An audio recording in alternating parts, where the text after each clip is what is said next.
Government വീട്ടിലേക്ക് youth Congress പ്രവർത്തകർ നടത്തിയ പ്രതിഷേധ പ്രകടനത്തിൽ പോലീസ് യൂത്ത് കോൺഗ്രസ് പ്രവർത്തകർക്ക് നേരെ ജലപീരങ്കി പ്രയോഗിക്കുകയും തുടർന്ന് പോലീസിന്റെ ജലപീരങ്കി വാഹനത്തിന് നേരെ യൂത്ത് കോൺഗ്രസ് പ്രവർത്തകർ കല്ല് എറിയുന്ന അവസ്ഥയുമുണ്ടായി. ദൃശ്യങ്ങളിലേക്ക്.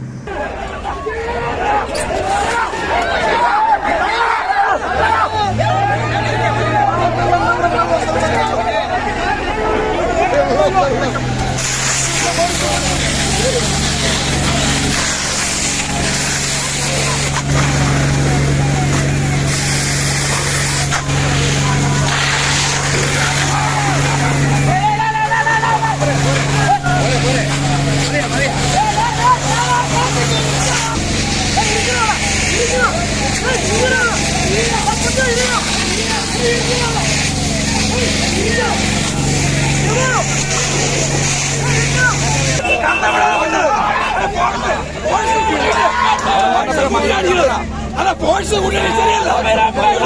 ഞങ്ങൾ പരിശോധിക്കട്ടെ.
എത്ര പ്രാവശ്യം പറയണം എടുത്താക്കാം.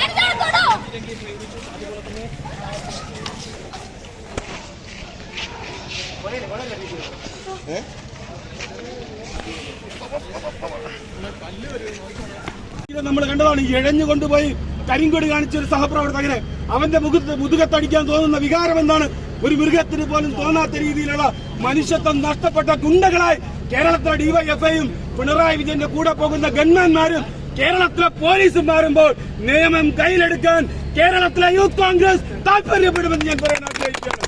ഇവിടെ പിണറായി വിജയൻ കടന്നു വരുമ്പോൾ നിങ്ങൾ എല്ലാവരും വിചാരിക്കും വലിയ പൂമാലയായിരിക്കും തിരുവനന്തപുരത്ത് കിട്ടാൻ പോകുന്നത് എന്നാണ് കേരളത്തിലെ പിണറായി വിജയനും ഇടതുപക്ഷവും ആഗ്രഹിക്കണമെങ്കിൽ ഞാനിപ്പോൾ പറയുന്നു, കേരളത്തിലെ യൂത്ത് കോൺഗ്രസ് പിണറായി വിജയന് ചെരുപ്പുമാല തയ്യാറാക്കുന്നു. ഇതുപോലെ ന്യായമായി സമരം നടത്തുന്നവരെ, നീതിക്ക് വേണ്ടി സമരം നടത്തുന്നവരെ നമുക്കറിയാം കാലുപോലും ഇല്ലാത്തൊരു സഹപ്രവർത്തകനാണ്. എങ്ങനെയാണ് അവനെ അടിക്കാൻ തോന്നുന്നത്? എന്തു മനസ്സാണ് അദ്ദേഹത്തിനുള്ളത്?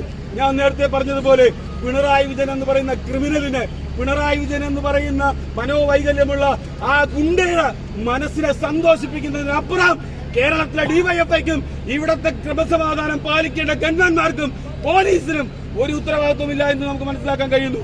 അതിശക്തമായ സമരവുമായി കേരളത്തിലെ യൂത്ത് കോൺഗ്രസ് മുമ്പോട്ട് പോകും.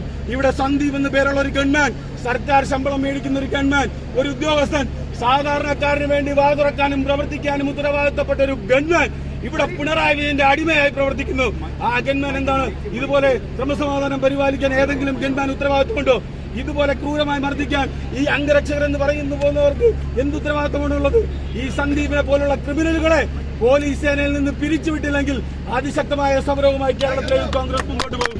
നമുക്കറിയാം കേരളത്തിലെ പോലീസിന്റെ അകത്ത് നൂറുകണക്കിന് ക്രിമിനലുകളാണ്, നൂറുകണക്കിന് ഗുണ്ടാ മനോഭാവമുള്ളവരാണ്. ആളുകളെ തല്ലുന്നതിനും കൊല്ലുന്നതിനും ഒരു മടിയുമില്ലാത്ത ക്രിമിനലുകളാണ് കേരളത്തിലെ പോലീസിനകത്തുള്ളത് എന്ന് ഞാൻ മനസ്സിലാക്കുന്നു. ആ പോലീസിനെ നിലയ്ക്ക് നിർത്താൻ കേരളത്തിലെ പിണറായി വിജയന് കഴിഞ്ഞില്ലെങ്കിൽ കേരളത്തിലെ യൂത്ത് കോൺഗ്രസിനാകും. ഇതൊരു സൂചനാ സമരമാണ്. അതിശക്തമായ സമരവുമായി കേരളത്തിലെ യൂത്ത് കോൺഗ്രസ് മുമ്പോട്ട് പോകുമെന്ന് മാത്രം പറഞ്ഞുകൊണ്ട്